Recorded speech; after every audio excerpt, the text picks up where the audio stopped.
How you doing? Are you good? Hi everyone, it's been a while. Sorry about that, but we finally have progress worth showing that would be of interest to you.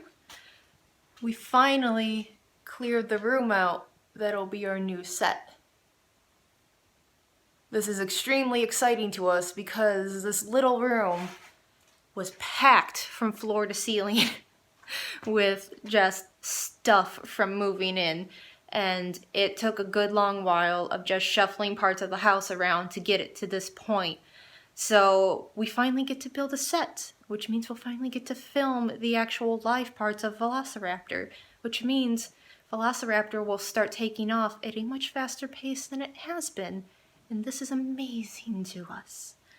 So we're really excited, and we're just really excited to share that with you. And it's not like we haven't been doing anything, we just haven't been doing anything that is really worthy of showing people. But in the interest of summarizing, a lot of what we've been doing has been trying to find new ways to raise money for the show in general, starting with opening an Etsy shop. So you can see stuff like these mugs behind me. We've been doing a lot of R&D and designing and redesigning and testing to make sure, don't want to break the product, testing to make sure that things are actually going to work out and look nice so that people will want to buy them, because we want you to be happy with your purchases. That's only fair for you helping out the show. And all of the funds that come through Etsy go straight into producing the show. It's the same thing with like Patreon and all of that. In fact, while designing for the set, the patrons have actually helped us buy a piece of the new set. These are actually shelves that are going to feature stuff that people send in to us in each episode, and it's going to change from episode to episode because we realize we get so many of several types of dinosaurs that we can never actually feature every single toy when that dinosaur is talked about. Like, I think Styracosaurus was closing in on a dozen types of Styracosaurus. I'd have to rewatch it again to be sure, but it was a lot of toys for one dinosaur. So instead of struggling to fairly represent everything that's been sent in, we're just going to not struggle anymore. We'll pick the ones that will be featured in the episode, and the rest will cycle through the videos on the shelves. If we can feature like names and stuff in a way that isn't obtrusive, we will. Maybe we'll put it in the end credits or something, we haven't decided. But it's just a nice thing that the patrons have helped us actually be able to buy and do. And thank you very much for that. If you aren't a patron and you think you might want to be one, the link is in the description, as well as the link to the Etsy shop. And yeah, anyone who has helped out or helps out, thank you from the bottom of our hearts. You are doing way more than maybe you even know. We'll get better at telling you how much you're helping, though, so that, you will actually know. But this has put us on the fast track to actually getting Velociraptor done. And speaking of Velociraptor, let's go see what Steven's doing. Hey, Steven. Hi, Liz. So, we've been pretty quiet about what we've been doing lately.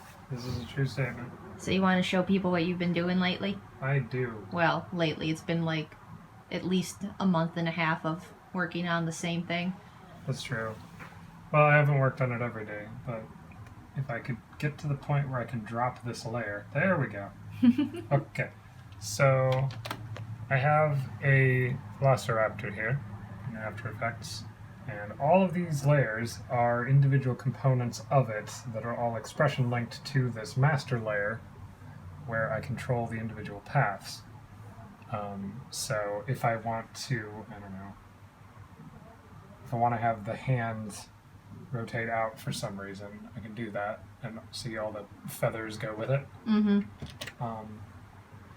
This will allow me to actually do the animation for the episode of transitioning from a toy to what the animal actually looked like. And you'll notice that I'm basically using the color scheme from this toy in a more muted form. The issue I'm running into is the way that I've decided... Oh, well, I guess I should show you what it looks like when it's finished, huh? takes a second. So when it's finished, it has the paper texture on it. It's got shadows in between each layer, which means that every single one of these layers has to have stuff like this, little expressions that link them to the... Oh, can you even see that?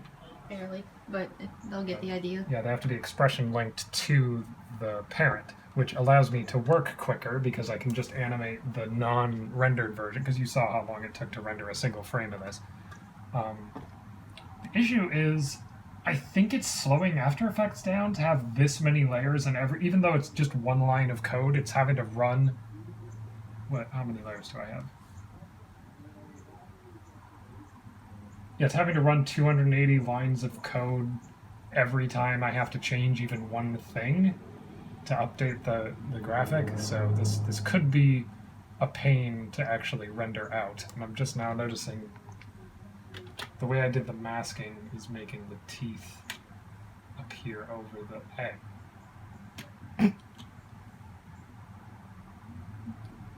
Clearly it doesn't want to play anymore. Yeah, it's making the teeth appear as a shadow over the mouth. That's okay, I can fix that.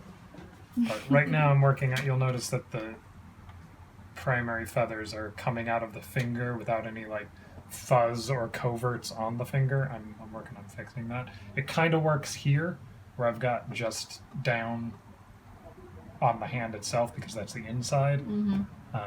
But I need to mask that differently too because I want to show fuzz leaving off so that it still has one fleshy pad right by the claw, on the ungule, I guess it would be called. And the dog has pinions. So would it be safe to say this might be the most complicated one you've animated so far as number of parts? Because it looks like it. It's not the most complicated I've done is actually Spinosaurus, because I did some weird stuff with that, because I was trying out a new method that it turned out I didn't want to use. This is just in sheer number of objects the most complex, yes, because each individual feather is its own object. But I can show you at least, if it'll let me render it. You know what? I'm going to reduce the preview resolution, and I'm going to zoom out. Alright, so the idea is that I'll have a graphic that'll go from... You can do it, After Effects. Almost naked to... It's the saddest Christmas turkey. Probably too feathered. And this one has to get pushed further. I need to add more volume to the belly, and I'm probably going to add more floof back here. But that's trivial. But you can see, look how long I made the primaries here. Those are about the length that they are in Microraptor, which is ridiculous for Velociraptor because it's not volant. Like, we don't necessarily know that Microraptor is volant, but if it's using its claws for anything other than just hanging there, there's no reason that it would have primaries that long. But yeah, that's the idea. That there will be some, like, I'm thinking there will be a slider at the bottom of the screen that'll go from pretty good to also pretty good, but somewhere in the middle is probably most reasonable. Whereas the fully naked one, while not impossible, is pretty unlikely based on related genre. The texturing really makes it look like it got basted and thrown in an oven. Yeah, well, you can see here I need to mask that better because it's showing the mask of some stuff that we can't actually see right now is why it's turning out way darker than it should be. But this has basically been the last month or two for you after you finished Iguanodon? Or the credits. What? The credits. Yeah, I finished up the Iguanodon animation and then I started on this one. So that's a bit of what we've been working on for the past couple weeks, months, what have you. We are definitely going to be making a lot more progress a lot faster now that some of the crazy of our lives and the moving and all of that is finally much more beyond us than not. And yeah, we're excited to finally get to start shooting again. I'm actually just finishing setting up time-lapse cameras to capture the actual set building that'll start happening in the next couple days. You can see I had the one over here and there's one way up there. I actually can't see it because the light's shining on my phone, but it's up there, I promise. I hope I got it. I'll take some B-roll just in case. But right now I'm just figuring out actually getting a decent shot of the whole room, because it's a really tiny room and the cameras we have for time-lapse has a rather narrow field of view, but I'm gonna make it work. I might put one on the ground and point it up towards the ceiling so we can actually get the entire wall and just deal with the weird angle. We'll see.